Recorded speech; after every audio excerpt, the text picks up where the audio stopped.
and gentlemen, boys and girls, collectors of all ages, welcome to the Latvian Aussieverse is for life!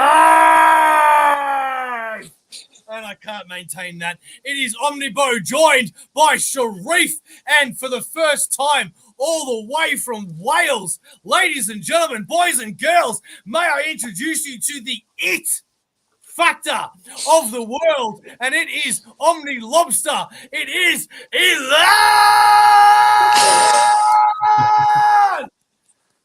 How are you, sir? Oh, it's lovely to be here. That's the best introduction I've ever had, I think. That will never be beaten. Thank you very much. Well, let's get right down to it before we get into the horror books. Mr. OmniLobster, who, why, what, how are you? I'm fine. That's very deep and philosophical. If we actually really go into it, I'm going to be an hour. No, I'm fine. I'm better now, obviously.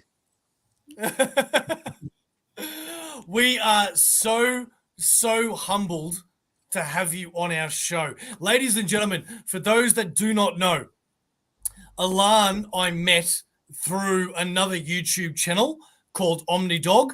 He was a guest on the show, as I was once upon a time. And OmniDog has a lot of guests on his shows.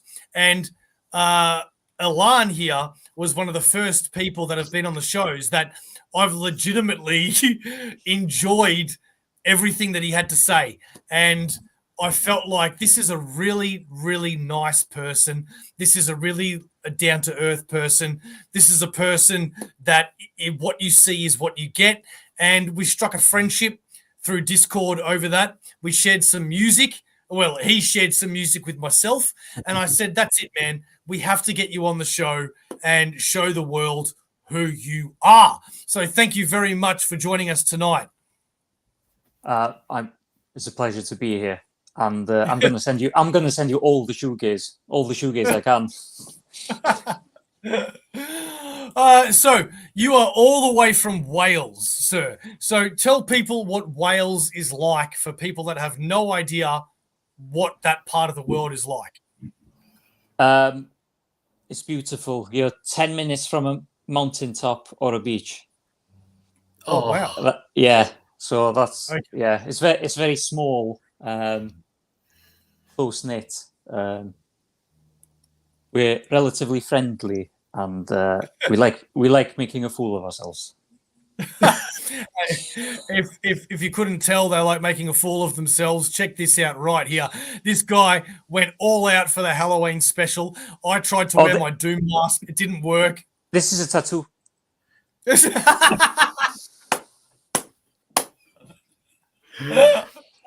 I have the best passport pictures. Yeah. Hang on. If that's a tattoo, then I need to get this tattooed on me. Okay. Yeah, I don't want to know what sort of parties you go to there, Omnibo. We are here to talk about horror books and our most favorite horror reads.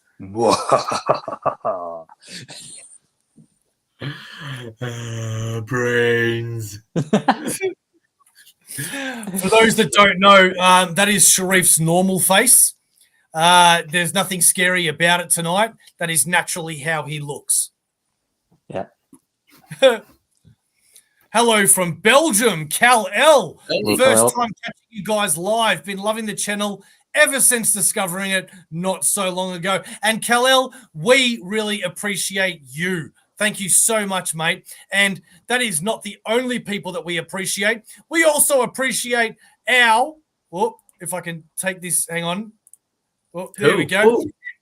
We also appreciate our 4 lifers. That is Azriel, 85, The Fourth Monkey, Ali, Ben Sullivan, and Simple Simon. Thank you so much for being paid members of the channel. But please remember that this is not required. The best way that you can support the channel is by liking the videos and subscribing subscribing to Aussieverse.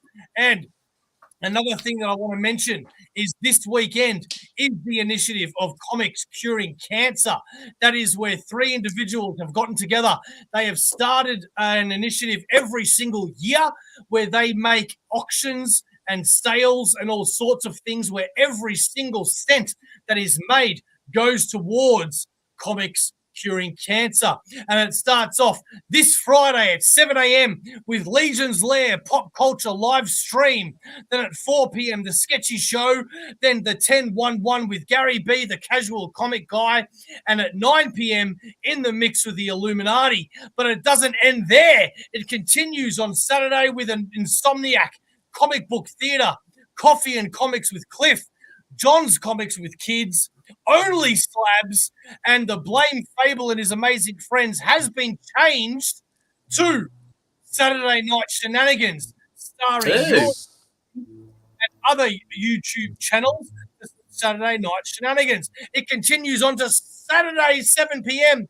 with the comic art auction, baby.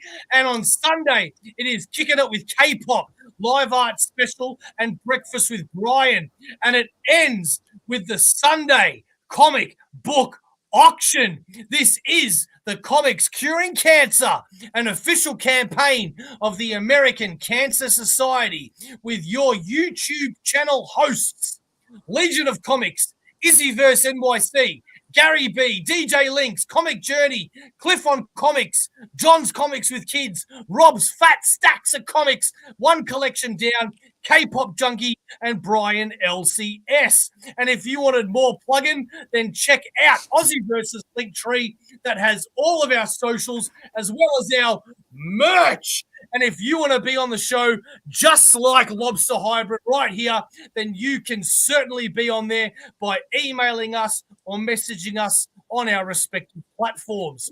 That is enough of the plug-in. Let's get down to some loving. It is time for some horror freaking books. Would your guest of honor please take it away? Okay, let's start with one of my favorites that everyone should buy because it doesn't cost very much and it's oversized and it's a hardcover. Okay, Thistle Bone from 2000 AD by T.C. Eglinton with artwork by Simon Davis. And this is really, really good. So it's about a woman who escaped a cult and she's in the mental institution and she's just coming out of that mental institution and she has this inkling and feeling that she's gravitated towards going back to this village to really find out what happened to her. And she befriends this reporter who's helping her along, and very odd and strange things start happening. As you can see, certain rituals start appearing. Yeah, it's Simon Davis is amazing. Is this a wider book or yeah, is it's it just magazine. It's magazine size, like European magazine size. Yeah, it's absolutely fantastic, and the story unfolds, and it's got a fantastic end. Well, every book has got an ending, but it's a continuing series. But you can read the first one if you wanted to, and it's perfectly good ending, and it really gave me the heebie-jeebies, I suppose. That's the best way to put it. Yeah, it's just a perfect ending. As you can see, look at this fox here. Just sort of eerie, odd things, missing an eye, just start happening in the town. And it slowly unfolds like a little mystery of what's going on. And you can't trust anyone at all in this town. And it's based on it's got Wicker Man vibes, really. Or if you like Midsummer, or Wicker Man, those films, you would really enjoy this. I loved The Wicker Man. Yeah. Well, this is the exact same sort of vibe. Right. Okay. Cool, man. Yeah. How new or old is that? It's rather old. It's been around a while, but the book 3 is coming out at the end of this year, the beginning of next. So book 3, and it's published by 2000 AD. So if you like Judge Dredd and that sort of stuff, it's the same publisher. Oh, sweet. Yeah. So considering only book 3 is coming out fairly soon, we're not too late to jump on, because there's only 2 volumes available. No, I think that book cost me about £5 new. Oh. So that's, I don't know what that is in. That's probably about 30 Australian dollars. Is it? Oh, your currency's improved. That. No, yeah, but the first one was only about £5, which is like really good, really, when you're considering it's oversized, it's a hardback and everything, and it's got really good quality paper. So yeah, it's that's a fantastic read. Fantastic read, that one. Next, we got the Sheriff of Aussieverse. Oh, it's my book's on the other side. One momento. Dude, you had so long to prepare. And I asked him before the show actually to go and get the books. Right, so this is one of the few horror themed books that I have on my shelf. It is Rachel Rising. Ooh, yeah, I've read that one. Yep. Right, so it tells the story of it's been a while since I've read this, so the names escape me. So probably Rachel. I'm guessing that's the name that she. It starts off with her just waking up from being buried, and then it's like a murder mystery where she doesn't remember what's happened to her, how she ended up in the ground. It's the art's fairly simple. None of the hatchings and dark line works. So basically, I think you need to restart your modem, Sharif. I'm cutting out. No, you're not cutting out, but you're very, very blurry, like I've had 20 drinks. All right, let's see if I can switch.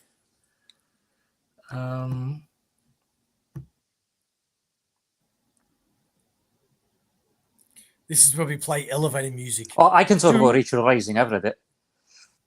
Okay. So yeah, it's a great book by Terry Moore. It's about witches and sort of like doing a period of this sort of like a Salem witch trials, but it's not set in Salem.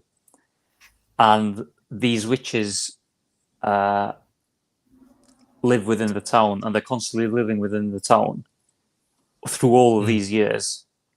So like you're talking 300 to 400 years or something, and they've all lost their memory of their ability to being witches. And then all of a sudden things start happening in the town, mainly through the mortician, who is one of my favorite characters in the book. I can't remember her name. The mortician is absolutely fantastic. There's 2 morticians, isn't there? There's a helper. Yeah. And those are the 2 best characters, because the wit off of each other really breaks up the horror aspects and adds to the dark humor of the story, which Terry Moore is really good with his humor, actually, I think. And there's one character called, well, I know her Serial, because there's a spin-off series off this book based on this character, and it's a little girl who just goes around murdering everyone. Okay? But she's like immortal and stuck as being this little girl, but she goes around that's all she does is just killing people. And she goes through trials and tribulations of why she kills people and who she kills, but that she can't help it. She just sort of, in any impulse, she just goes and kills people. And so a demon shows up, basically, and causes havoc. And these 3 women who are witches try and stop this demon from terrorizing and destroying the town. Yeah. All right. Yeah. And Sharif, is this the sort of synopsis that you would have given, or is Elan full of shit? Now, Elan is pretty spot on with beat by beat on what's happened in the book. What I find interesting is towards the ending, when everything is kind of resolved, the characters, especially the little girl, she tries to mend her ways, tries to be better, and the girl Rachel and another friend, they have this very tight friendship that they look after each other. It's the Rachel's friend is actually, I think, her housemate or her roommate, and she's the one who helped Rachel from the beginning try to piece together what's happened to her, especially with the clues that were left for her to pick up as she goes around town. Sometimes you get flashbacks, especially from the beginning where she has this mark around her neck. Someone who wakes up with no knowledge of what's happened. It's partly a detective story from the at the beginning, and then it works itself into the occult from the in the middle, and then sunshine and rainbows towards the end. Yeah. Okay. Yeah. And there's a spin-off series with a little girl called Serial as well. Yeah. Oh, cool. Okay. Well, the first one that I want to talk about is one that I raved about all of last year, and it's probably my favorite horror book in the modern era, and that is Gideon Falls. Yeah. Have you read that? I've only read the first book of it, so I haven't read all of it yet. But, well, yeah. I thought it was amazing, and the art is just absolutely breathtaking at times. Yeah, Andrea Sorrentino. Yeah, it's so good, man. It sucked me in like a book that hasn't sucked me in a long, long time. And basically, for those that don't know, it's about a few different things, but obviously, like most stories, there's like 3 or 4 different stories happening at once, and they all connect later on. Yeah. And you have a priest that's being challenged on his beliefs. You have a homeless man that has a compulsion to pick up these pieces of wood and things in the trash, and you don't know what's really going on, but it's all about this barn, this farmyard barn, and why is it important, and why is it compelling these people to be attracted to it. And I believe Jeff Lemire is a fantastic writer. I'm not so great on his art, but his writing is really, really good. And this is definitely a book that I could not put down, and it would make such a fantastic movie or a TV show. It would be so, so good to see. It's Eisner award-winning horror series. And it's just like, I don't want to go, I don't know how to really explain more of it than what I've said without revealing too much, but it comes in two complete hardcovers, and that is the whole thing, but it leaves it open-ended where there could definitely be more. Yeah. And it's the same team working on the Black Mythos as well. Oh, what's that? It's another series of books, like I think the latest one is yeah, but Black Mythos, is it a trilogy or something? There's 3 small, regular sized hardcover books done by the same team. Oh, okay. So I didn't know about that. if you've read Gideon Falls, you might consider picking that up. Yeah. Okay.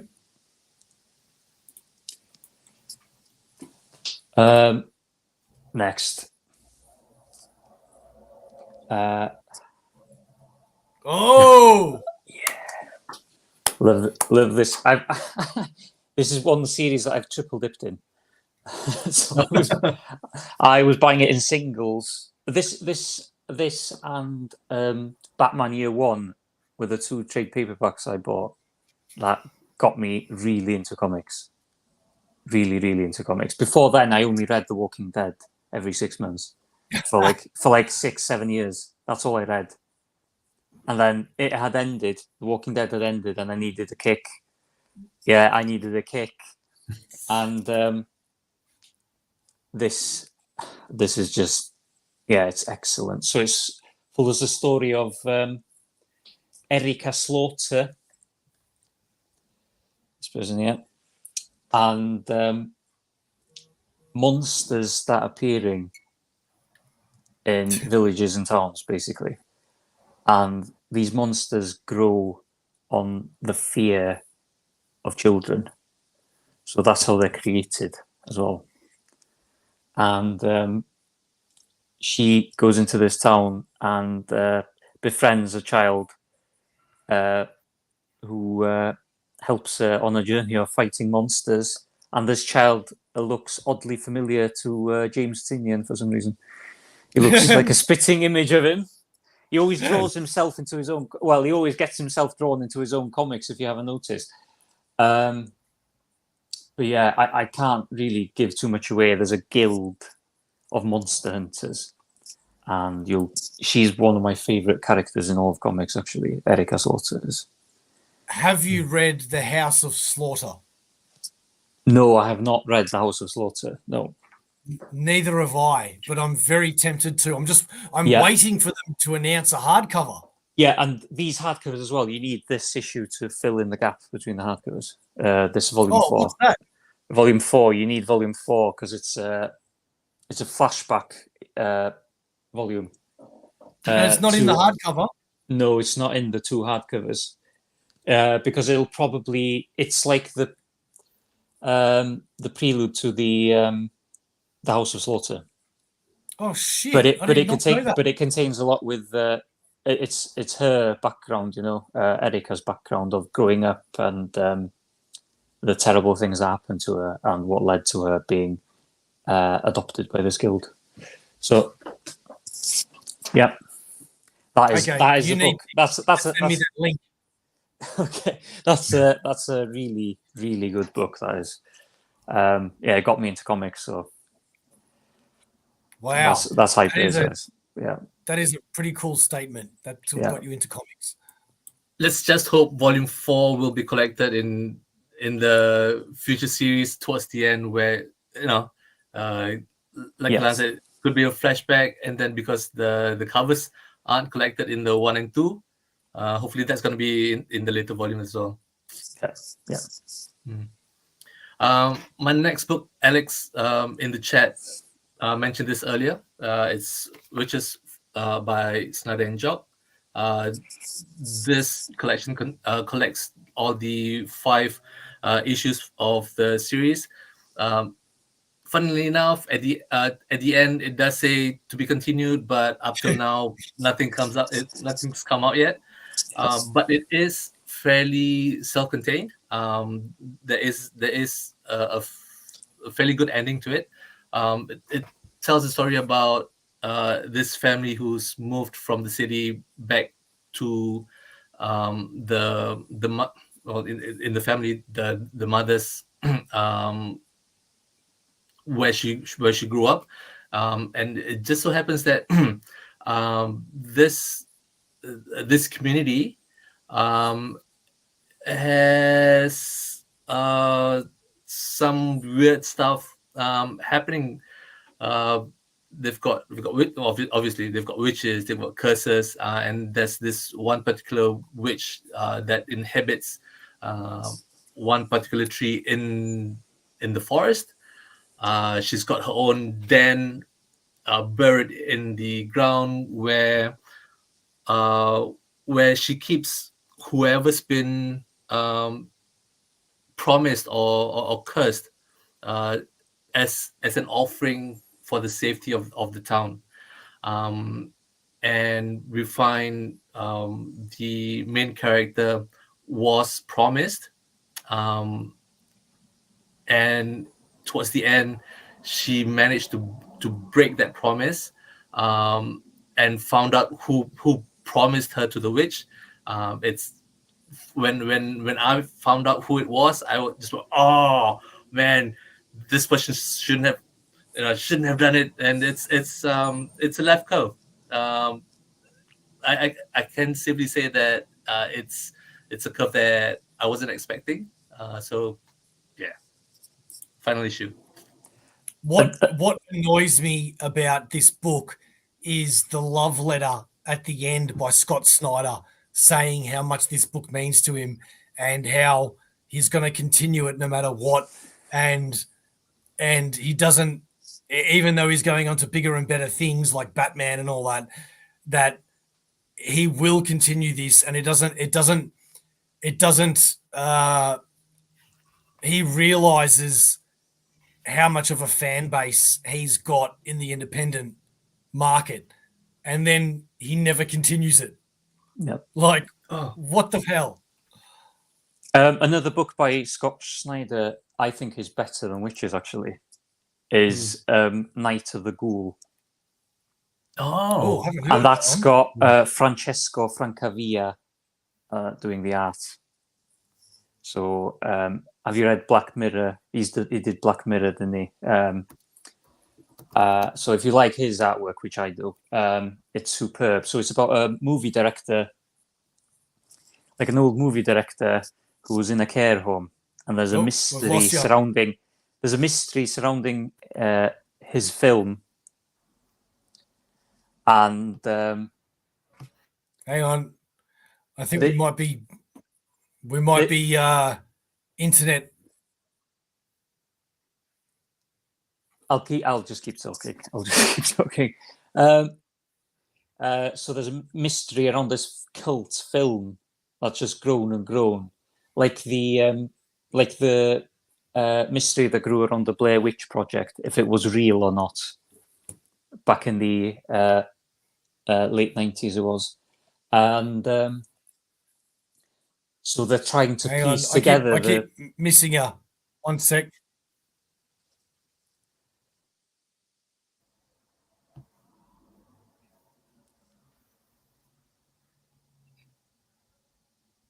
Oh, is Bo stuck?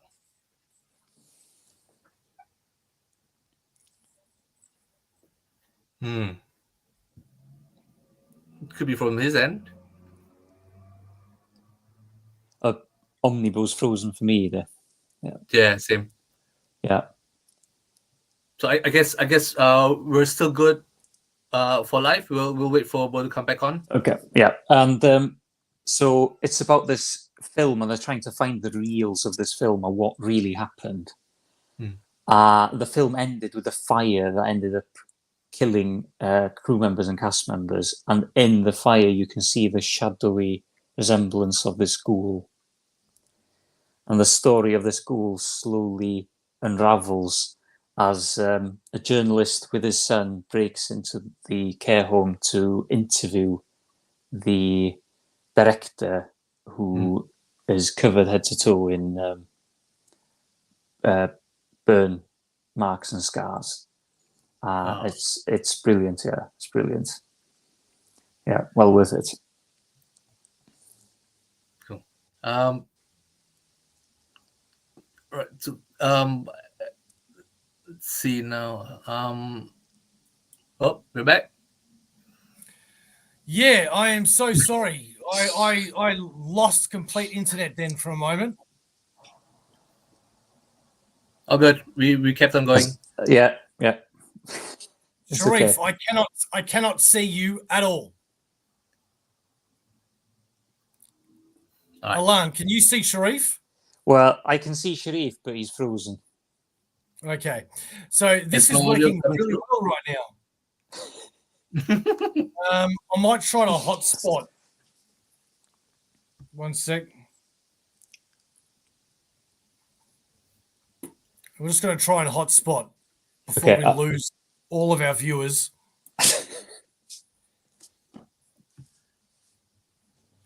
I'm gonna switch myself.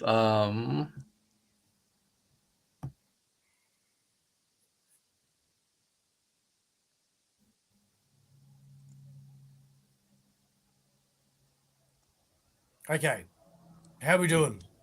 I don't know. Shall I do a little dance or something while everybody reads it? All right. Okay.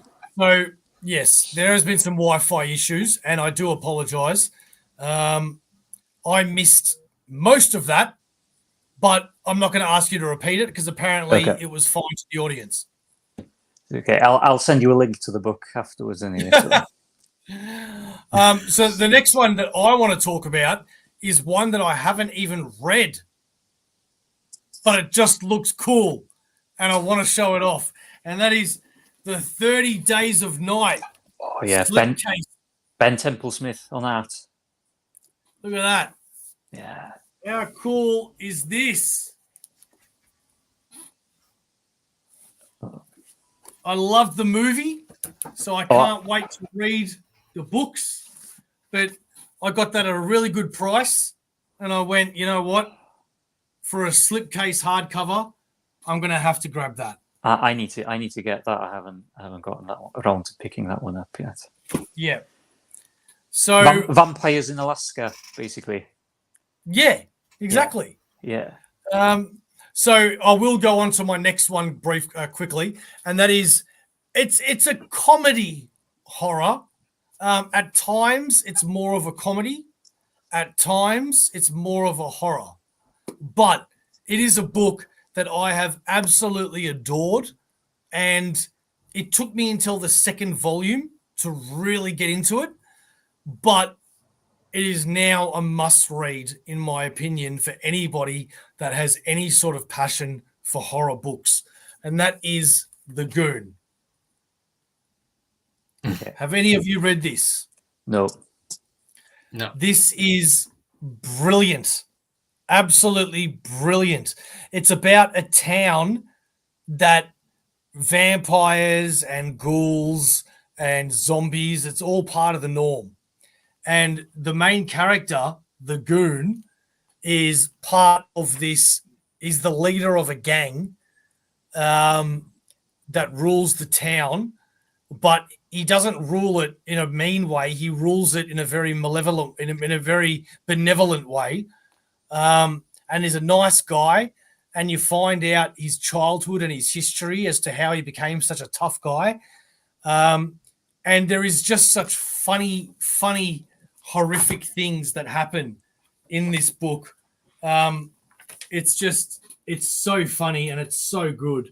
It goes for what? Hang on.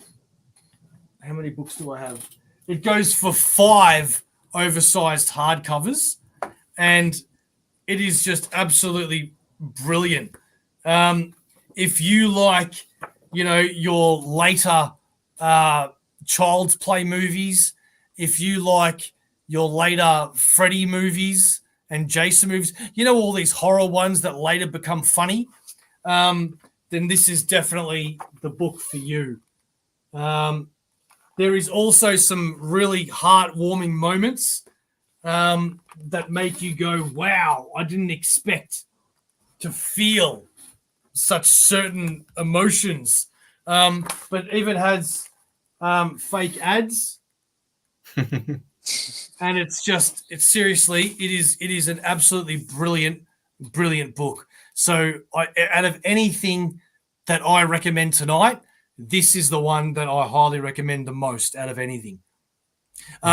These library editions are very much out of print, so they are very expensive. However, you can get these really thick trades that I think there's about 5 of them, and it's called The Goon. I don't know, it's got some funny title to it, but if you look up The Goon, there's 5 trades, and it's absolutely brilliant. Please give it a read.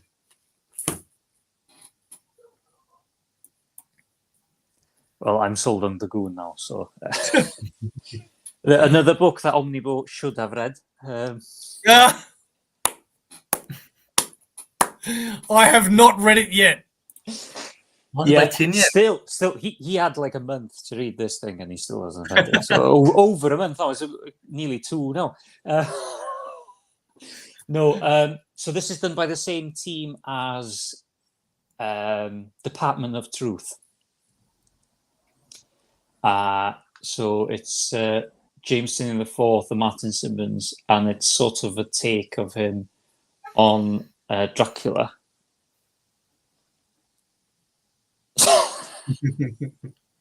He's right. Oh, that's not a description of how they read, is it? Can I ask you, Elan, with this Dracula book? Yeah. Is this part of a series, or is it just a coincidence? Because I've pre-ordered The Creature of the Black Lagoon. Yeah, it's a Universal Monsters series. So if you remember, like the old B movies. Yeah. So it's all like the Mummy, Frankenstein, Dracula, Creature of the Black Lagoon. There's more. Can't remember them all. But this is one of the better one, I'd say. This is the best one I've read so far by quite a margin, and I just love how the story unfolds. Like it's really, really washed out art, sort of oil pastel, gouache, watercolors being used, constant mix of everything, and it's very eerie. And you basically follow mainly this character. Can't remember his name now, but he's a patient, like a psychiatric patient, but he can hear the voice of Dracula. Dracula is his master. He's given his soul to him, and it slowly unfolds. About the familiar. Yeah, it's about the familiar. Yes, exactly. And Dracula slowly enters the lives of the psychiatrist's family and the familiar who he's taking care of and trying to treat. And you slowly understand the familiar. Yeah, and that's cool. you end up sympathizing with him and his reason for being his familiar, basically being his slave, listening to his every word, regardless of who he hurts.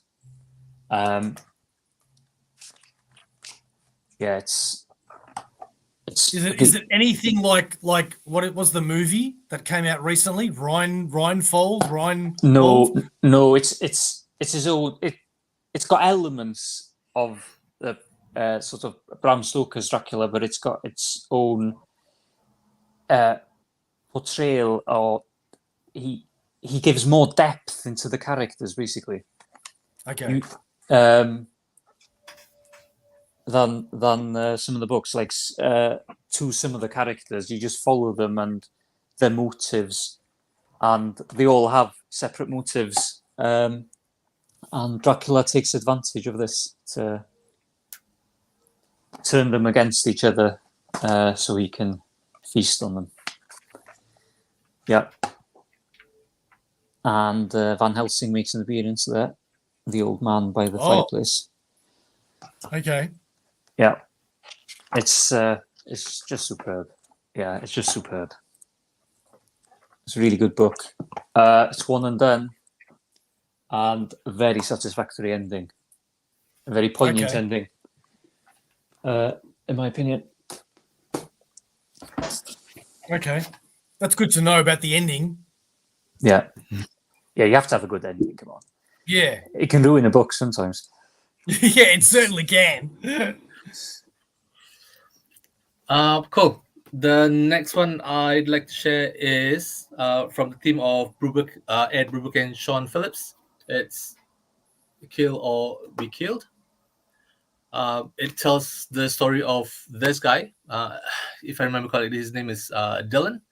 Um, really early on in the beginning, we see how he has this group of friends, and one particular day, he comes across with an accident which should have killed him, but then he survived for no apparent reason. And then one night fell asleep, woke up in a after a nightmare, dreaming about this particular demon that came to him and said, I I spared your life, so yeah, this demon there. I spared your life, so you owe me now. Um, if you don't repay me, you're still gonna die of horrible, violent death. And said, okay, I want to live. So what do I have to do? Kill one person each month, forever how long I needed to do it. And Dylan said, okay, nothing to lose. So the first few attempts, he tried it killing someone. It's pretty funny. He fumbled it out, but in the end, he got the job done. And as you follow him progressing through the whole story, this particular series just collects 20 issues. As we go on, he gets better and better at killing, to the point where uh, the police isn't able to identify who he is, or because he doesn't leave any clues. He gets so good at it that it terrifies him, and he questions himself whether it's actually this demon that is telling him to do all this horrible stuff, or is it just him going crazy and trying his mind is just justifying it by blaming it on this entity. So I think in the last arc, he admits himself in the well, the mental hospital. um, and one of the guys that he killed previously was a member of a mob, and they kind of tracked him down. They found out who he was, went to the hospital, and he just opened up on them. Um, does he live? Does he die? Did the demon save him again? If you want to know, pick up the book. And Cal L says Severed by Snyder, published by Image, is one of his earlier horror comics if you love witches. Right. So again, I'm going to start off with a book that I have not read, and that is House of Penance. Have any of you guys heard of this one? I've heard of it. I haven't read it. Yeah. Excellent. That's some sort of acknowledgement then. That means that I have a book that may be worth reading because you've heard about it, and that usually means good things. This is a oversized 6-issue run. It is a very big book, as you can see, big, by Peter Tomasi and Ian Bertram, Dave Stewart, and Nate Piekos. So I look forward to reading that one day. No idea what it's about. Could be crap. Moving on. We're going to talk about one that I have read, and that is Ice Cream Man. Have you guys read Ice Cream Man?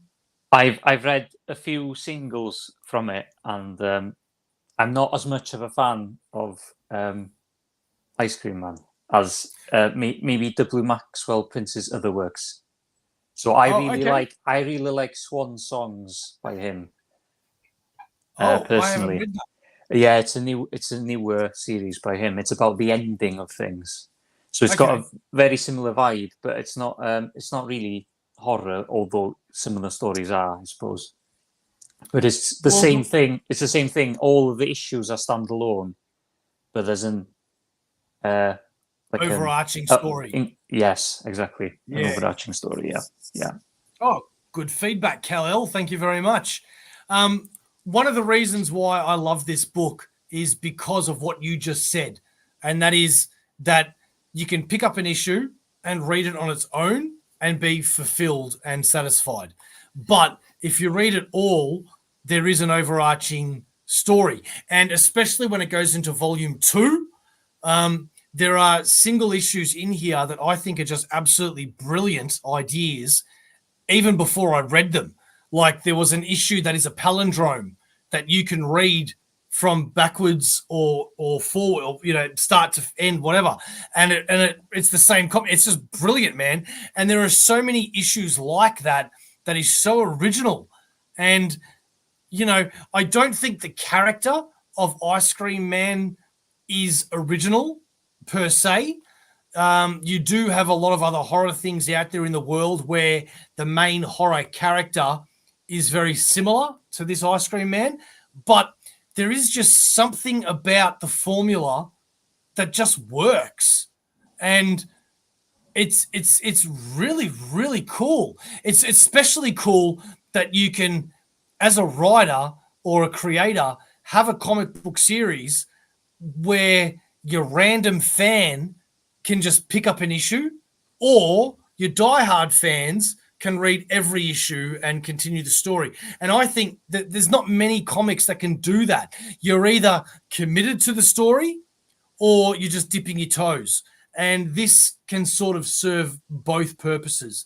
And I think that's pretty freaking cool. I really like that. It's not something you see all the time. Have you read Ha Ha by him? Have I read what? Ha Ha. Haha. Yeah, it's about No, clowns. I haven't. Yeah, no, I haven't. Yeah, so I've read the few issues. I think I've read the first volume of that, and that was pretty good as well. Yeah. Yeah. Well, according to your face, you would love it. Yeah, of course. Yeah. Not if you know what happens to some of the clowns in the stories. Yeah. Next book. I'll start showing 2 actually, like you have. Yep. Yeah. Autumnal. I never heard of that one. Oh, you've got to get this one. What are you doing? We've been sleeping under a rock. I've been shouting this one from the rooftops for 2 years. No, this Krause, Sheehan, Worthy, and Campbell. I think Daniel Krause. And this is by Vault Comics. He's written something else as well, Sumerian, which came out maybe a month ago or 2 months ago, as well, on Vault Comics, and that's a horror book that's on my to be read pile. But this is excellent. It has 2 or 3 twists at the end, and one of them is exceptional, like So the main one. What's it basically about? It's about this daughter here and her mother, and she hasn't spoken to her own mother in years and years, and they're having a difficult life in the city, and they move to Comfort Notch, where her mother has left her home to her to live, and they move into this town, and as you can see, they have a difficult life around abuse and that sort of thing, so they try and escape, and this is the option to escape. And these villagers start warning them about touching the leaves, about playing around in the leaves, not to go near the trees, and all sorts of things. And these children start singing very, very creepy nursery rhymes. Goddamn kids and their nursery rhymes. Yeah, exactly. And she visits her mother's grave. I can show this bit because it's superb. And this is her mother covered in these ritualistic leaves. And she won't leave this town no matter how many people try and warn her or She won't help her. leave. She won't leave because of the house Yeah, she won't leave because she has the option of having a house and a better life for her and her child. And slowly but surely, we find out she tries to investigate why a school burned down back in the 80s and killed like 12 children, and why that has happened. And there's a mystery surrounding it. And as she snoops around, the villagers get more and more aggressive towards her. And really, really terrible things start happening.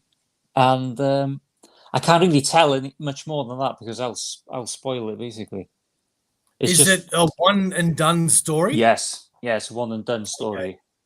Okay, I need you to send me that link. Yeah, this one's excellent. Again, another person. Yeah, and people start going missing, basically. It's really, really good. It's really good. Yeah. It's one of my favorites. I'm sold on that one. Next one, Sea of Sorrows. Doug Cormack and Birch. This is by DW. Have you heard of this? No. No. Okay. So this is about a ship hunting for gold, and the crew slowly turning on itself over this gold. But this gold is protected by sirens. Oh. So sirens lead sailors to their death by singing to them and luring them in on rock beds and things like that. Yep. And you don't know who to believe in this or who to trust at any point. And every crew member starts turning on each other and things go wrong, people start dying, but this lust for the gold prevents them from stopping and turning back and going home.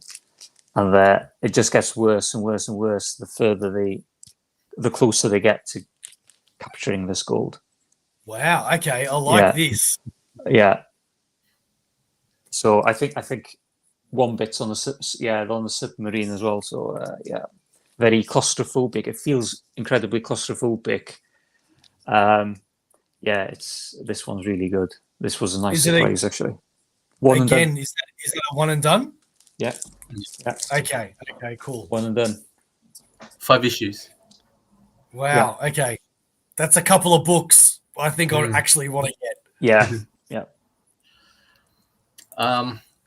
Next one is from the same team as before, April Breaker and Sean Phillips again. This time around, it's Fatel. God damn you! I haven't read this yet. Well, you got both of the volumes. Go and read them. You're taking your time on that one, OmniLobster. Come on. This story is told over 24 issues. So this main character right here, we get introduced to her right from the beginning, and we find out that she has this way with men who are in close proximity with her, and she has this ability to tell them what to do and they'll do it. How she got this power, we found out a little bit later on, when she got in trouble with certain groups of people and ended up she being on the run, and when she hid herself in this particular home, this guy kind of took her in and tried to help her out. At the same time, people are still tracking her down, trying to capture her for ominous reasons. It's not so much to take her to task on what she's done, but because of her history And what we found out that her history, she's got a long history, meaning that she's got a really long life. Her, the story tells from the present time, and it flashes back to the 50s, to the 40s, to the 30s, and even before. So how is she looking young when she's not supposed to? And everything comes out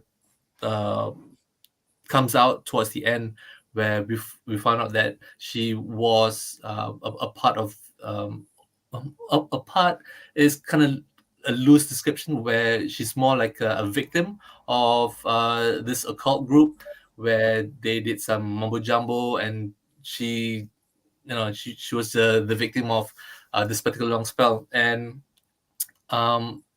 with similar to Kill We Killed, there is a demon behind all of this, and we get to see it right towards the end. Octopussy. um, yeah. So Did you just that say guys, Octopussy? no. He's been watching James Bond. Okay, just checking. Yeah. Yeah. So at the end, bad guys get killed. She lives on, but then she's like Captain America Steve Rogers towards the end of Endgame, and she gets to live a good life. Oh, I hope you haven't just spoiled that for me. No, I did not. There's a little bit more after that. Okay, cool. My next two are very simple premises that belong in the pop culture history and knowledge of everybody that likes movies and now Marvel properties, and that is the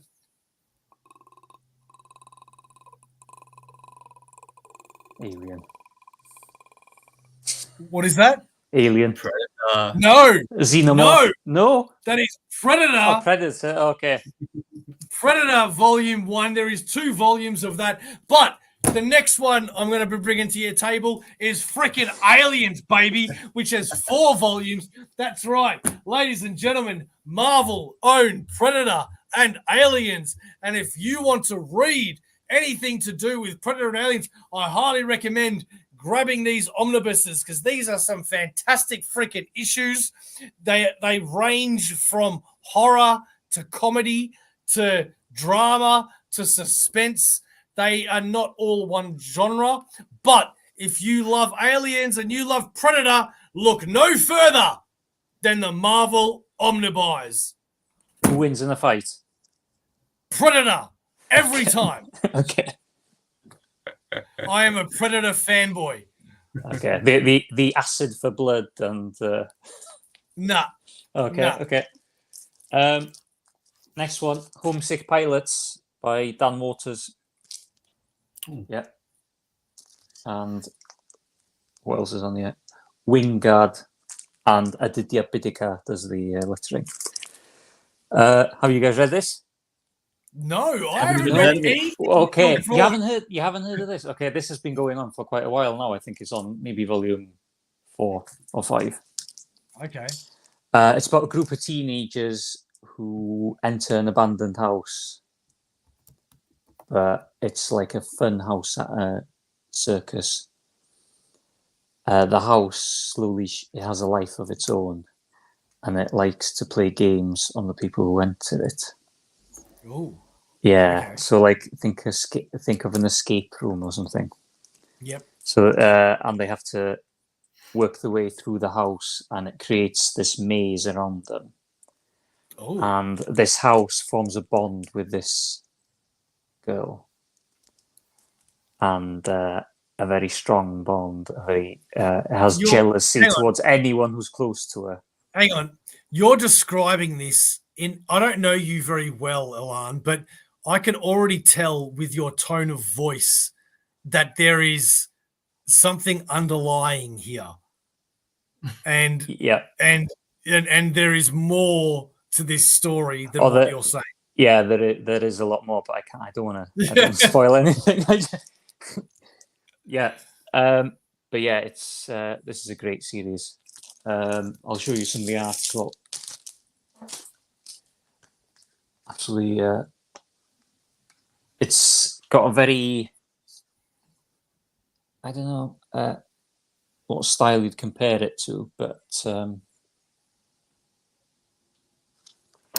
looks a I'm little trying bit to like. think who that reminds me. It almost reminds me of whoever the artist is for the new Daredevil series. yeah, I know what you mean. Yeah, but and the coloring as well is sort of like a 80s 90s throwback sort of Yeah. thing. Yeah, a little Okay. hint of Miami Vice there, sort of thing. Yeah, but it's Yeah. very good. So this is the girl that the house likes to bond with. Oh. Yeah. Oh, Sharif liked that. Yeah.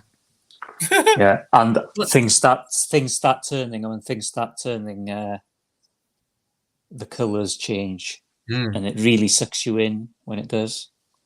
So that's what I like. So the house forms roots on people and all sorts of things. Yeah, it's really good because it's normally you'd have like an individual or a character or something, but I think it's interesting having the actual house itself being the actual thing that's haunting you and taunting you and that sort of thing. Yeah. Yeah, that's cool. So when you when you first showed the initial images, the artwork for the previous one, it kind of reminded me of Paper Girls, and I looked through it a little bit. Yeah, and then that's what I thought as well. Yeah. and then Similar when vibe. Yeah. towards the middle and towards the end of what you showed, the shift from the art style and the colors, you know something's gonna happen, and I'm just guessing, it pushes the art pushes the story through. Yeah, it really does actually, because it's a really great technique. It's one of the great techniques is just like having a certain color tone change, but also how the fear in the eyes are drawn in some of the panels is something that I really enjoy, especially in that book. Stray Dogs, probably heard of this one. This is one I've wanted to read. Yeah. Get it? Okay, so Feral has just come out as well about cats, and then you have a spin-off series to this called Stray Dogs Dog Days. The follow-up to this, Dog Days. The follow-up to this, so it follows the dogs in the book basically, and how they ended up where they were. So this is about a serial killer who keeps the pets of the people he kills. Yeah, okay. Yeah, and it's got Disney-style artwork. Yep. Yeah, like, Fox and the Hound sort of thing. Yeah, right. Okay, cool. And the dogs have... The main premise of it is dogs with short-term memory and long-term memory of dogs and how it differs. And slowly they get reminded of their past owners because they find items within the house that connect to them.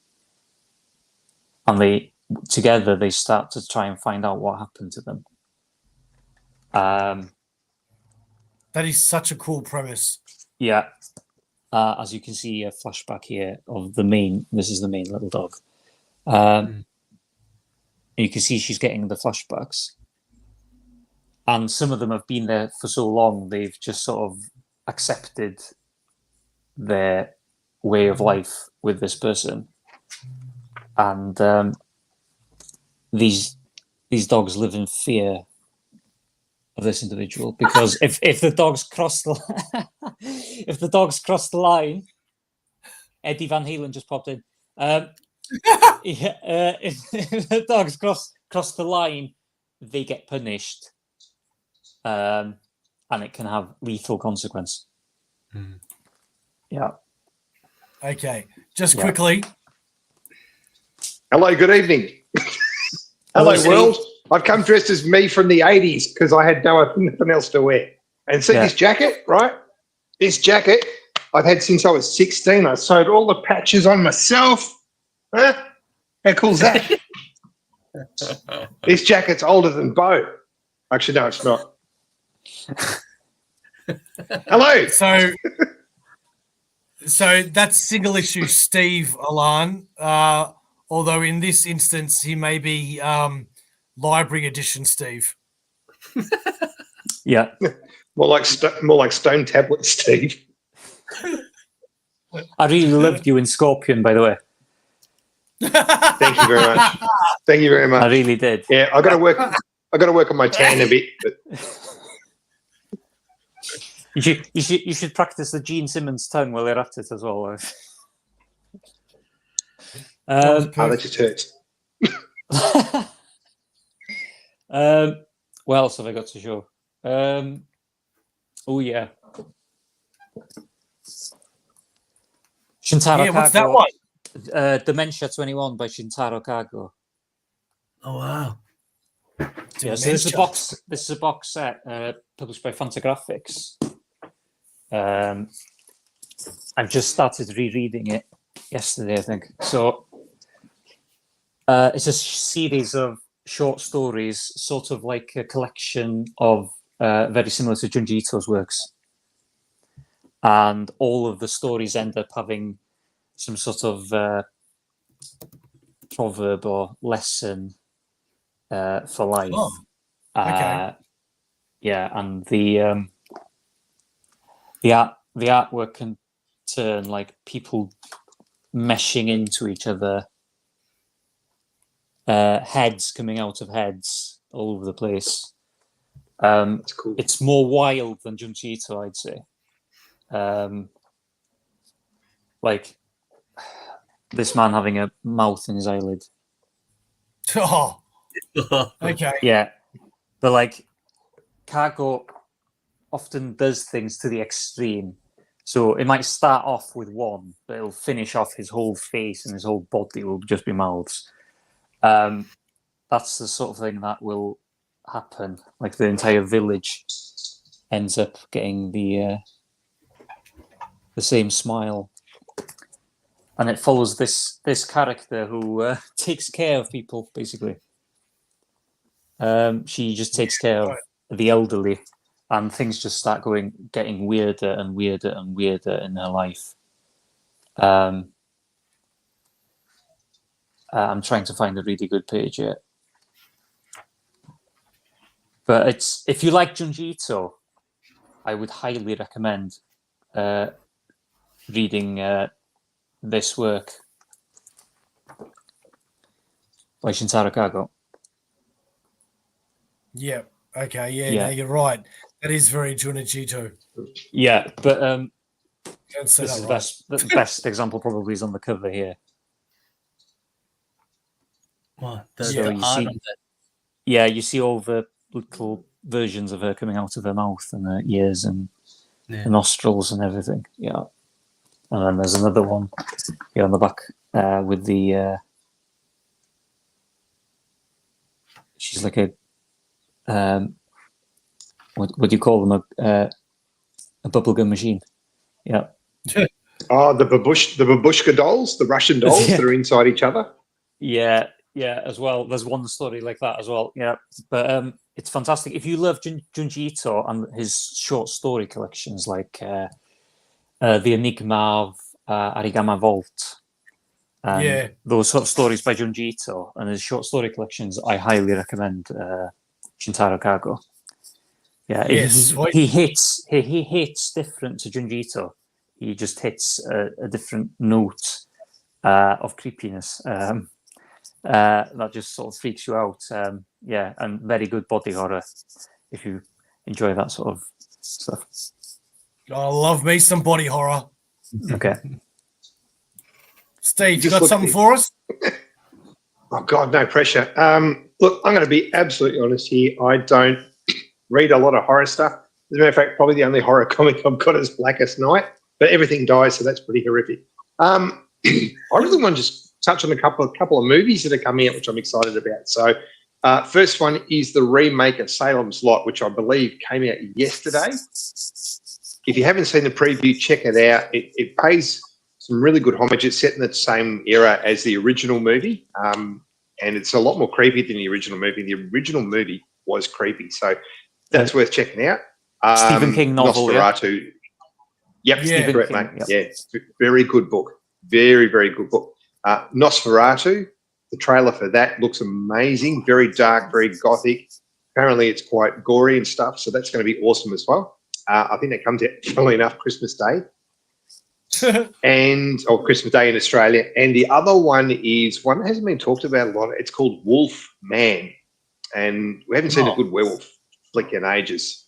The thing I like about this from the preview that I've seen is it's not your lazy Twilight werewolf where you go, oh, we're going to transform and we're going to turn into a standard wolf that's just larger. And we'll give them a pat and everything's happy. Now, this thing actually, you can see in the preview, this thing's on two legs and you can't actually see it, but it reaches its arm in through a car window and starts ripping people apart. And it's set in modern times as well, so that looks pretty cool. So there's probably 3 movies I'm really looking forward to because we haven't had a decent werewolf movie for a while, and the old vampire movies have been lacking a little bit. So I would recommend checking out the trailers for all 3 of those. They're available on our good friends here at YouTube. Check them out. Check them out. You know which 2 I'm looking forward to? Did you all see Smile? No. Oh, No, haven't watched it yet. Oh, that was great. The sequel is coming out very soon, Smile 2. So I highly recommend you go check that one out because it's about like a ghost demon sort of entity where when it goes to kill you, it's smiling all the time.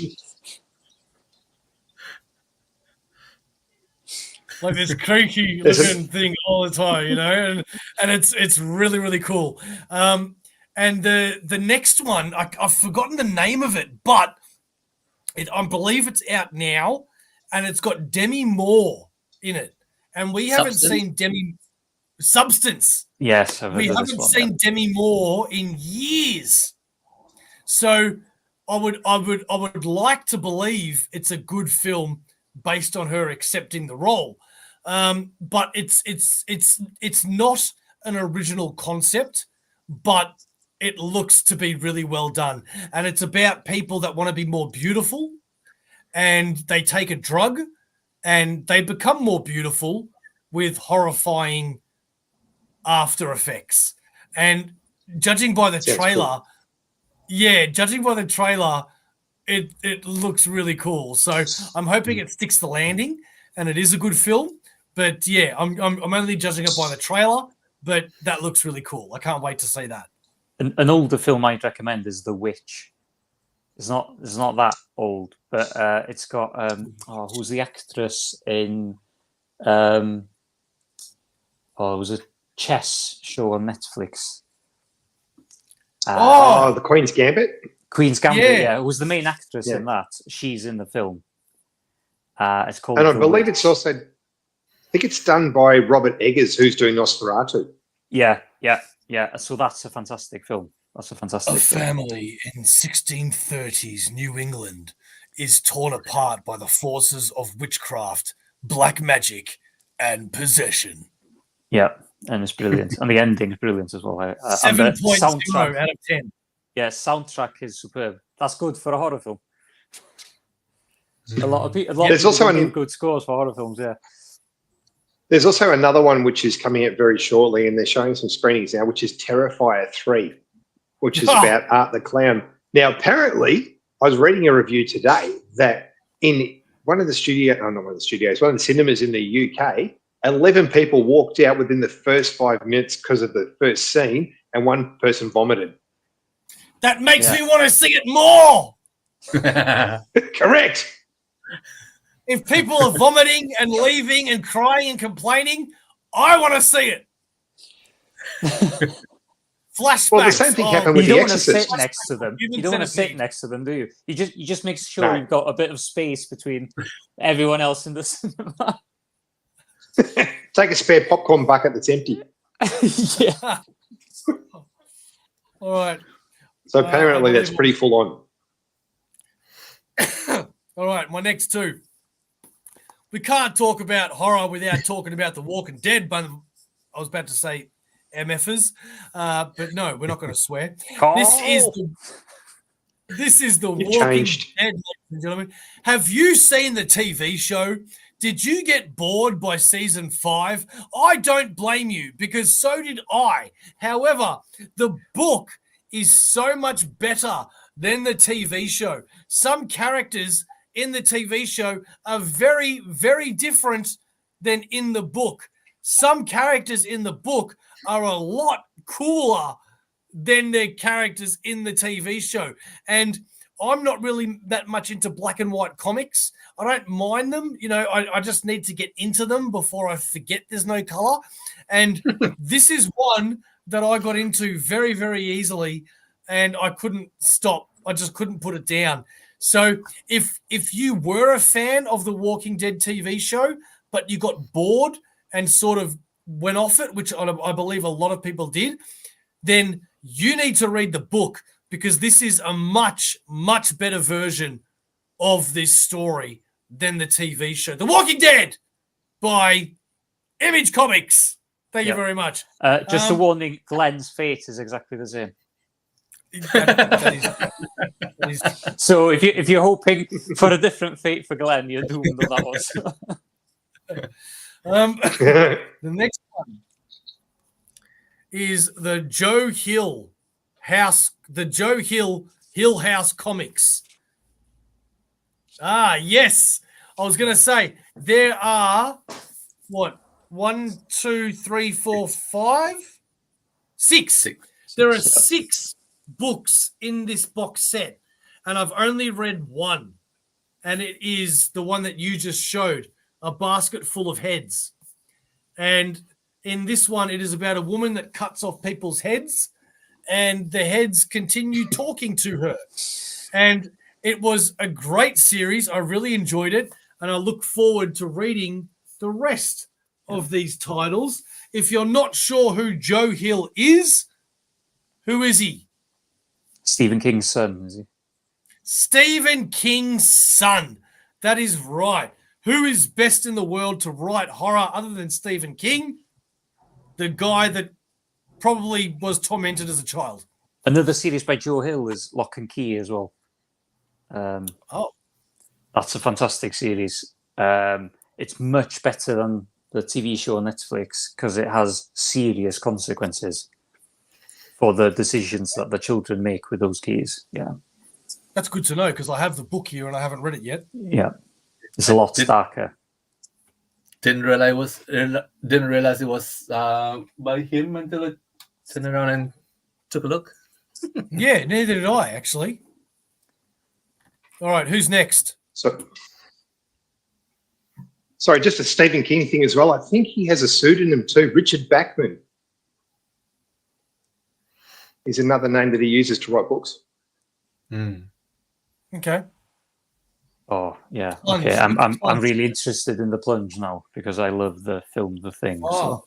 Plunge is in this. Okay. That's one of the titles in the box set. Yeah, cool, man. All right, I'll read that one next, Bunkmaster. All right, next, we're going to throw you. Jeff Lemire, with Jeff Lemire art. Yeah. Sharif fantastic. cried. Sharif cried when reading this. Yeah, it's hard to get into it without spoiling it as well, actually. But it's about a father who's lost his daughter. And many years later, he starts seeing things again, seeing her again. And he doesn't know if it's real or not. Or if he's just having an episode of something in his mind. Yeah. And he tries to follow the trails to find her again. So Sharif could say more than me probably on this book. But yeah, this is one of Jeff Lemire's best, in my opinion. Yeah. And I- for I've those read- that want to be scared, sorry, Sharif. I was just going to say, I've read a few of Jeff Lemire's work, and I think none of them hit me the hardest as May's book did. Yeah. Especially with Sharif as well, and where he is in life. I can really understand how it hit him in that sense, becoming a father and that sort of thing. So it would, So it's great. Chance to read it. Point to read it. Right, next one, Drifting Classroom by Kazuo Umez. Yeah, there's 3 books in this of this size. Yeah, and Kazuo Umez inspired Junji Ito. Basically, he's one of his inspirations. And this is from the 70s, so it's manga from the 70s. Think Lord of the Flies, but an entire classroom. So it's got very maybe traditional style art from that period for manga. He's considered the father of horror manga in Japan, and it's about a classroom that disappears into another world, and these children and their teacher have to survive in this other world. And it's basically like Lord of the Flies. So if you love Lord of the Flies, where they all turn against each other, and it's actually the horror of the human condition more than anything. And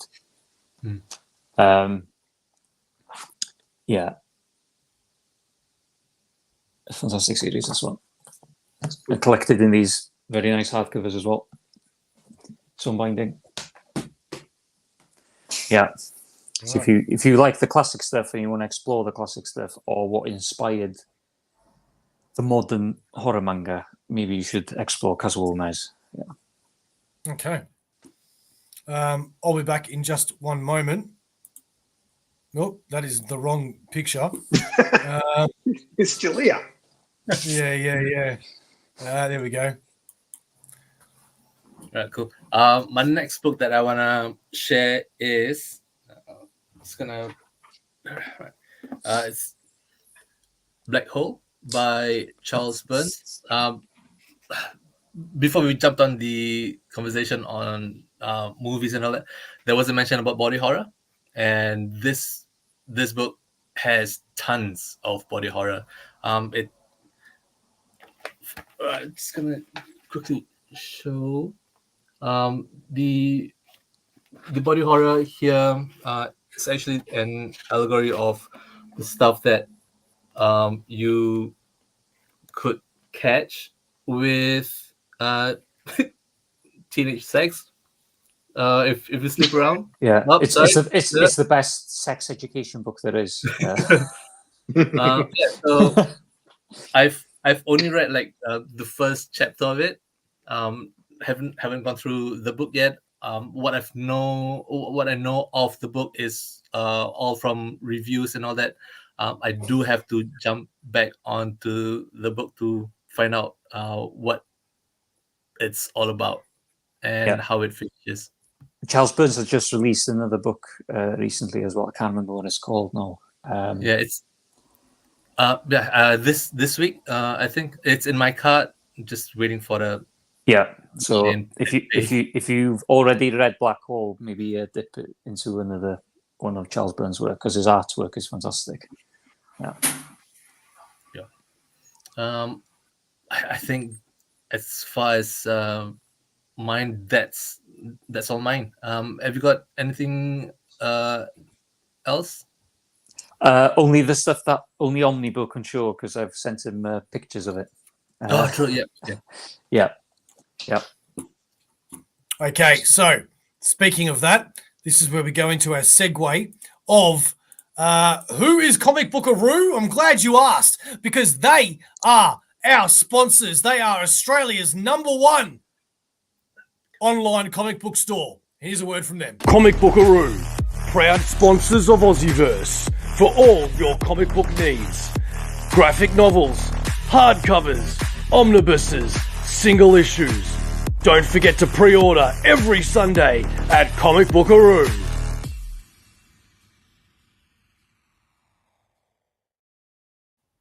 So first and foremost, bang. Yeah. So this is Dracula or DRCL by Shinichi Sakamoto, and his artwork is absolutely incredible. Like some of the best I've ever seen. It's very much inspired by like the Clamp and Moto Hagio and all of those older style BL series of early Japanese manga, but in a very modern style, in a very realistic style. I think I've sent you a couple of pages of this one. Yeah, so this is some of the artwork. So it's basically his take on the Dracula story, where Dracula is on a ship, a cargo ship, and ends up on Whitby Bay. And starts tormenting the town and these public school boys. And it follows a female character, a very strong female character, who's constantly trying to prove herself in a world that's against her. And and she shows her bravery and shows up the other people of the town while doing so. And it's absolutely fantastic. Like I read that in the middle of the night, and it was just I couldn't put it down. I couldn't put it down. And I've ordered the books now physically, because I was reading it digitally on the Viz app, and I was so engrossed in it. I couldn't stop. I couldn't stop reading it. It was that good. It was that good. That is the best review for any comic book. Hearing, Yeah. I couldn't put it together. Yeah.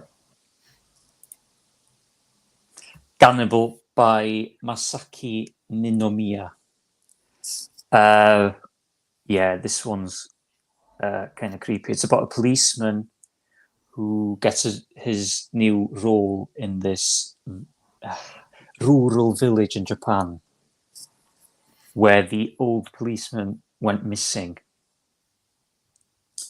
And before he went missing, he started claiming that the villagers were cannibals. So this policeman starts searching for clues regarding what happened to this policeman, and he finds this certain family who are pretty much like 30% of the town, the rural villages' population or something. And he keeps getting warned, not only by them, but by the villagers themselves, to not follow his clues and just to let it rest. And he finds the body of an old woman that he believes to have been mauled by a bear in the woods. And he picks up a piece of her, which is a small finger, and sends it off to the forensic analyst. And it comes back as being the finger of the policeman who went missing. And these villagers force him to do rituals to fit in, like eating the bear raw of the bear that supposedly mauled the grandmother, and the meat within the stomach and stuff. And he has to do these burial rituals, really weird rituals to fit in. And every chapter finishes on a cliffhanger. So it's fantastic. So and there's constant twists in it and turns, and you never really know what's going to happen next. Yeah. There's nothing worse than I hate, which is eating raw bear. Yeah. Yeah. What? Yeah. Do it often, do you? This is Censor by Junji Ito. So with Junji Ito, I much prefer his short stories mainly. I think his best work is actually Uzumaki. So if you haven't read Uzumaki, maybe you should start there. I actually have this book, but I haven't read it yet. Okay. So this is one of with his longer stories, the longer they go on, the more they become disjointed and dismantled, and maybe lose the plot a little bit. But this one does not.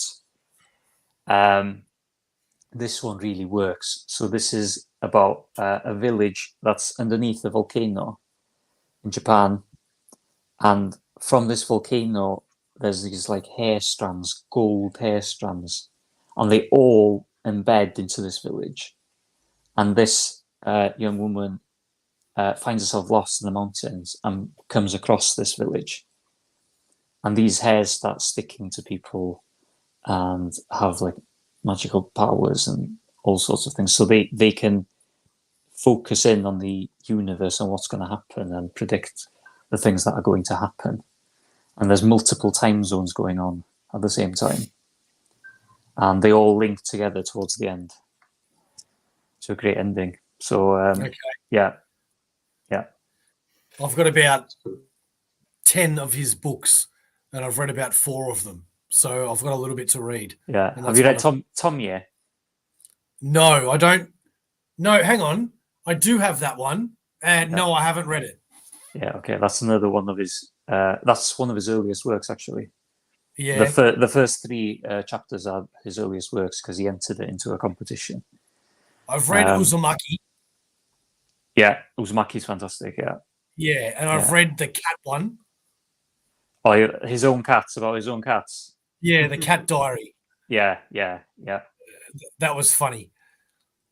Yeah. And the last book is The Summer Hikaru Died by Moku Mokuren. So, okay, I don't know how to describe the premise of this. So, this is Hikaru on the frontier. And he died in the summer in the woods. But they found his body and he was still alive. But he's been possessed by something, a demon or something, outlived in the woods. And there's other demons and stuff and spirits that live in the woods that can possess people who travel through it. And he entered his body, and he retains all of his memories. So he feels like he is Hikaru, the same person. But his best friend has found out that he's not. And his best friend is trying to find out what actually happened to Hikaru, and also trying to juggle being friends with this demon that's possessed his, or evil spirit that's possessed his friend, while also trying not to get killed by him at the same time for doing his research. James. Fantastic, James. Yeah, James, one of the best members of the community, James is. Fair play to him. He is indeed. Yeah. And so these villages start appearing and popping up, and it's full of jump scares on turns of on nearly every turn of a page. And it just hooks you in. And I have no idea what's actually going on, but I feel completely uncomfortable the entire time I'm reading it. And completely, sort of shaken by what's going on and what's happening. Yeah. So if you just want to have that sort of feeling, that's a great book for you. Yeah. I've run out now. I've finished. There is nothing more that I like than feeling uncomfortable. Okay. Especially when you're talking about yeah. Especially when you're talking about really good horror picks, like this one, for example. Or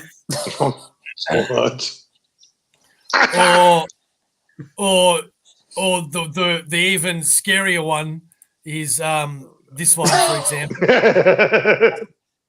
I'm not going to sleep for a week. Yeah, so I don't know which one you want to pick, but these are definitely the scary Aussieverse photos. So let's turn those off now before we give more people nightmares. You put the comment late. I am sorry. What are you talking about with the bows missing the best part? Sharif had some nudity before. Okay. When? Where was we? I don't remember Sharif having nudity. Oh, it was when you before. were frozen and having internet connection issues. Sharif panicked and started stripping. Oh, He okay. didn't know what Fair to enough. do. That's why I as took my Sharif wig does. off. It was getting hot. This should be a late show. Fair enough. Well, we're keeping the viewers. Well, we that's all I got care an increase in views actually when it happened. Yeah, Yeah. up by 2. So I have 3 or 4 books left. Let's see if I can get any of them. What am I doing here? This one. That's right. American Vampire by DC. Has anybody read that? No. No, Mine's neither like have I. yours. No. Moving on. Marvel Zombies by Marvel. Ironically enough, I've has heard anybody bad- read this? I've heard bad things about that book. From No, from you are Omni, from incorrect. Omni. Oh, okay. Okay, so this is the sequel omnibus, Marvel Zombies Return. However, this one, yeah, you can. I mean, I actually haven't read a lot of this, so I don't know. But the original Marvel Zombies omnibus, the first, let's say, 2 or 3 series were really good. It was after that it became really sort of, yeah. Okay. But I do recommend definitely at least the first 2, maybe 3 series. They were really, really good. But after a while, they started milking the Marvel Zombies. And the last one the second last one that I've got is a set of 2 omnibuses.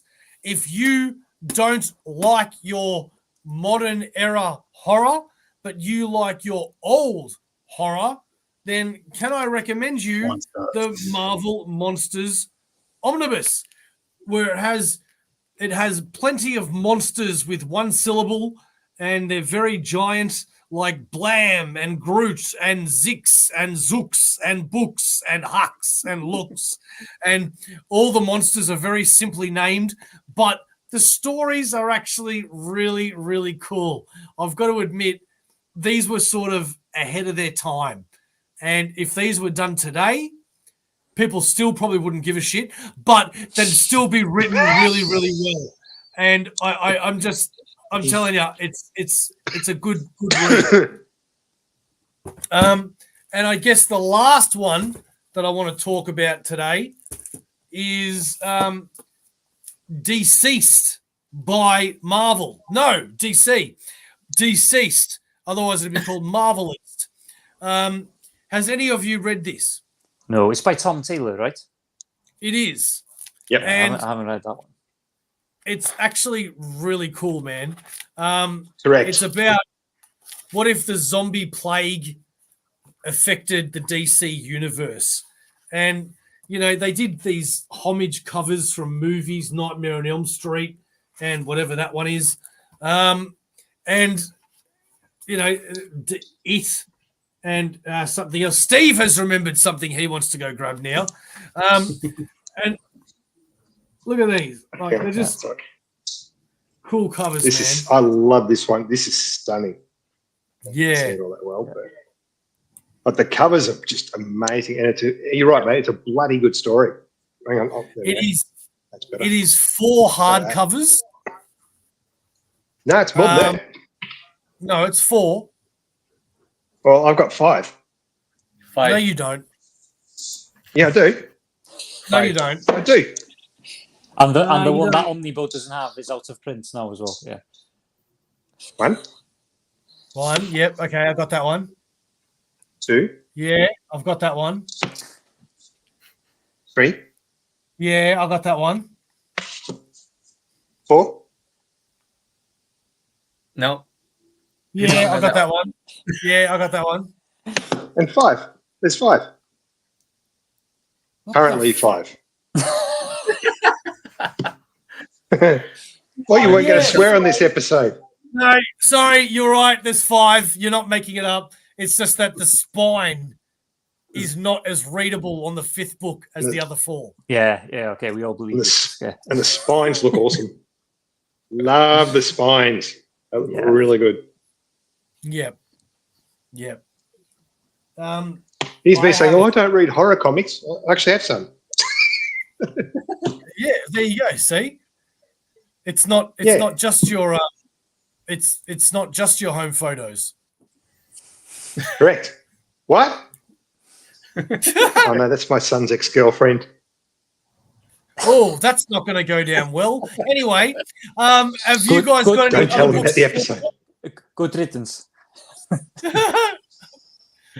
Yeah, that's the horror story. Yeah. Ah. Have you guys got any other books to talk about? No. Okay. Allow- I've got Well, one. then If you give me 2 seconds. Hang on. you 2 have seconds. 1 2 second. seconds. You have 1 second. 1 second. Shut up. One. Shut up. Shut up. Nah, I'm faster than that. Shut up. 1.5. I'm fast. 1.75. All right, so it's not a comic book, but it's a book with pictures and words. So this is No, we don't want them. Okay. So, no, my turn now. Thank you. Okay, this book of Dracula that I've got. Oh my god. I'm sorry. I'm messing up the pictures. Hang on. No, that's not working. Oh my god. Okay, sorry, Steve. That's all right. There we go. All right. So I've got this version of Dracula, which is all the illustrations done by Greg Hildebrand, who is an amazing artist. And let me just show you a couple of the images inside this book.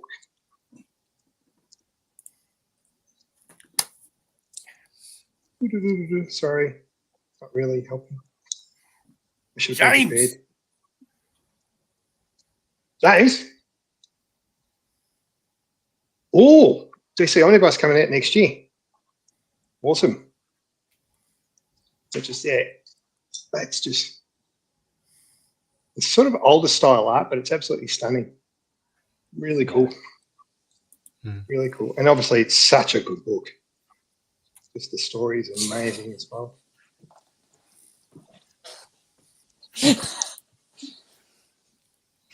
Oh, Yeah. Photorealistic. Yeah. that looks like me when you Hildebrand wake is up just, on Saturday, Steve. when I go to your place at 11:30 on a Saturday morning. I know, you weirdo. Who's up that early? But yeah, no, Greg Hildebrand is such an amazing artist. So when I saw that, I thought I've got to pick that up. Very, very good. That looks beautiful. Yeah. Beautiful. Alright. That's it. Now, I believe Elan has a special message for the Aussieverse world. Do I? Really? I've nothing really to say. Oh, it's been no, it's been a privilege to be on. Fantastic to be on. I love watching your shows, especially some of the last call stuff, the tier list stuff, which is a complete shambles. The other member who's not here has absolutely terrible taste in absolutely everything every time he does this. But yeah, Are you talking about Aaron? yeah, Aaron. Yeah. Oh, it's been- suck it, Aaron. Yeah, it's fantastic. It's been fantastic to be on. Yeah. Well, we Um, really appreciate you I'm taking gonna- the time to come on. Yeah, I'm gonna spam Omnibo after the show with a bunch of books and a bunch of Yeah, shoegaze music to go with it. So, yeah.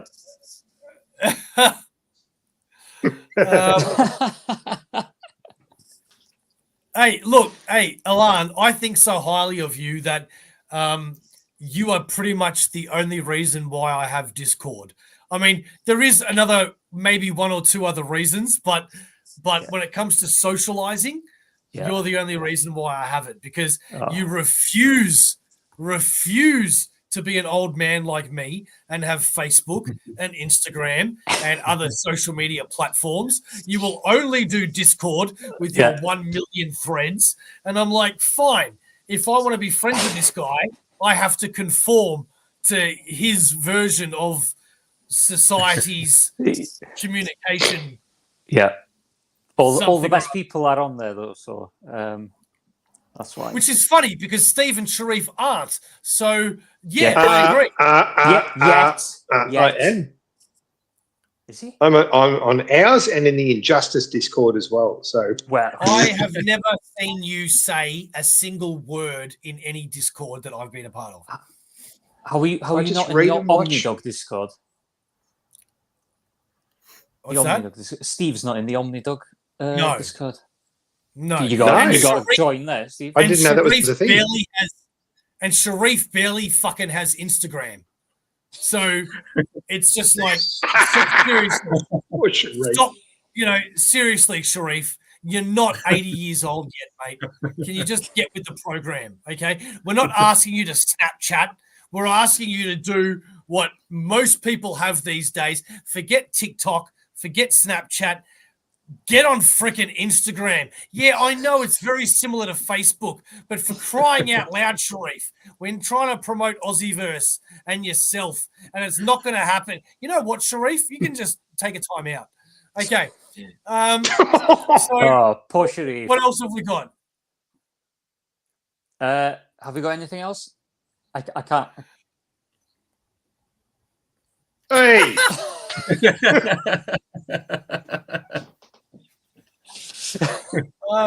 Okay, so I do want to say, everybody that has been watching this show so far, a very, very, very humble and appreciative thank you, because we do understand here that, especially on a Friday night, you could be doing many, many other things with your time. Not only could you be out socializing and having fun, but if you are the sort of person that likes to sit at home on the couch with a drink or with your partner, you could be watching a movie, you could be watching a TV show, hell, you could be watching another YouTube channel. But Reading a instead, good comic book. hey, we can do that. Ooh, Yeah. Oh, cool. See ya. See ya. but instead, shut up. But instead, you have decided to spend your time with Aussieverse. And we just want you to know how much we appreciate that. And it is not overlooked at all. What's this? Of course, without me, there isn't a channel. Just saying. Okay, cool. You need I to agree, be on the Claudia. show more He's for that useless. to be true. What was that? I didn't say anything.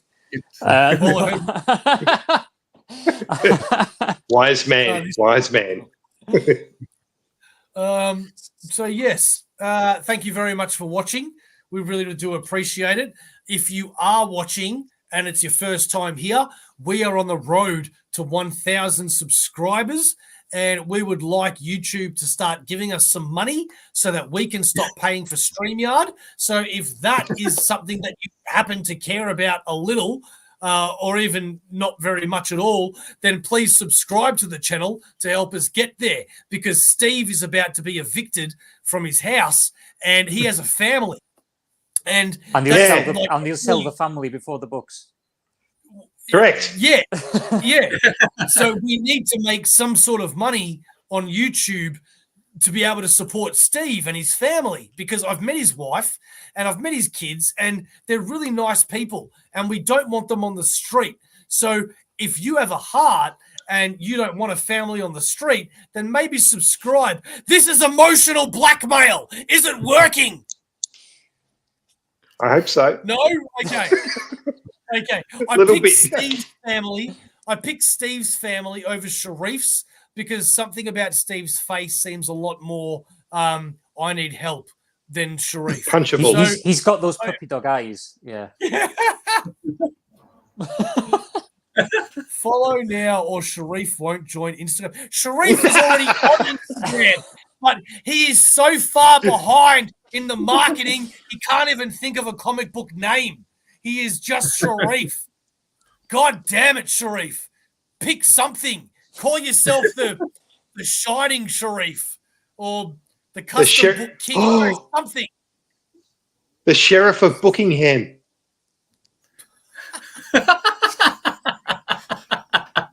There you go. That's your new name. You're welcome. Oh, James, we always love. Thank you, having James.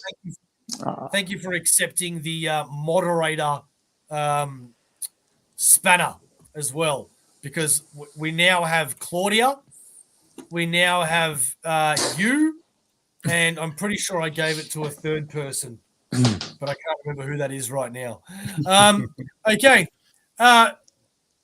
Elan. Yes. Elan. Yes. Elan. Yes. Elan. Yeah, I can't be bothered anymore. I'm so fed up now. This is the end of the show. Have you got anything else to say before we depart? Subscribe to OmniVerse. There you go. And join the Discord group. Yeah, where you'll get fantastic suggestions like we've all shown today. So, yeah. Holy crap, we were about to end the show, and look who's just commented. The OmniDog himself. Elan is an exclusive contract with OmniDog's Vault. You'll be hearing from my lawyers. Elan does have lovely hair, though. Whoa. I'm Pennywise. I'm not... Was this Elan person you're going on about? Hey, can I just throw it out that I also have lovely hair? Thank you. Yes. OmniDog, there is not many more people in this world that I respect more than you. However, you are severely wrong, my friend, because he does not have an exclusive contract with you.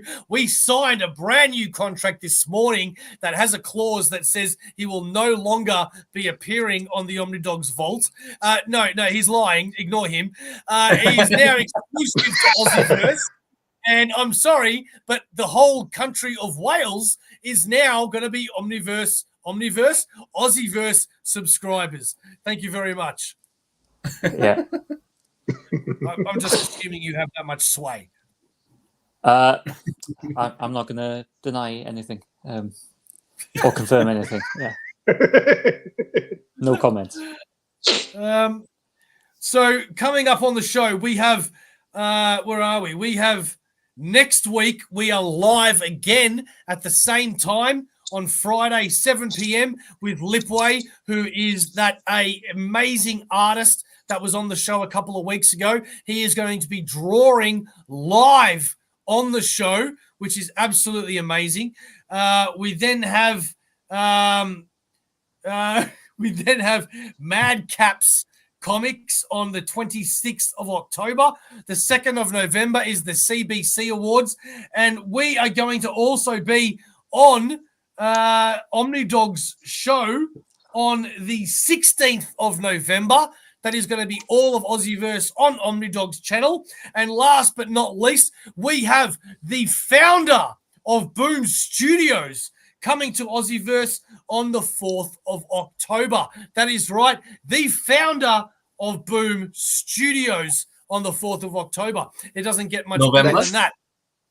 That's yes, today. November. 4th of October is today. That is correct. November. I'm always right. Shut up. So moving on. I'm the founder of Boom Studios, apparently. I thought I was. Yeah. Co-partners. Oh, yeah. I'm deleting myself.